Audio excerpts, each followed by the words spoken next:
আসসালামু আলাইকুম, আমি নোয়াখালীর সন্তান রিমন বলছি। নোয়াখালীর যে ব্যাপারটা, আমরা নোয়াখালী বিভাগ চাচ্ছি, আপনারাও কুমিল্লা মানুষ বিভাগ চাচ্ছেন, তাতে এত লাফালাফি তো করার কোনো কিছু নাই, তাই না?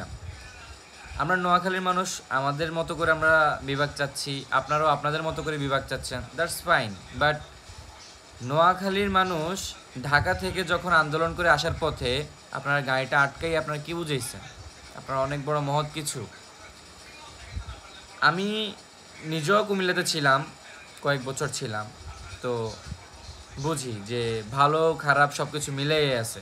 বাট এত পরিমাণে খারাপ বিহেভিয়ার করবেন আপনারা, যেটা বলার ধারণা ছিল না, মানে বলার কোনো ভাষাই নেই আমার।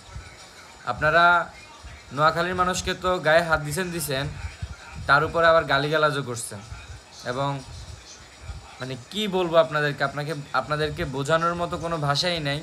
আমি আপনাদেরকে এখন আপনি করে বলতেছি, এটা আপনাদের এখন অনেক বড় সৌভাগ্য। সো যেটা বলার ছিল সেটা হচ্ছে, লাফালাফি কইরেন না।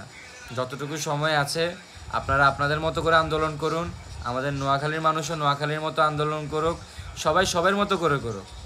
ফাইনাল ডিসিশন দিবে সরকার। আপনারাও ফাইনাল ডিসিশন দিতে পারবেন না যে আপনাদের নোয়াখালী বিভাগ করবে অথবা কুমিল্লা বিভাগ করবে, এটা কেউই বলতে পারে না। এটা শুধুমাত্র সরকারের হাতে আছে।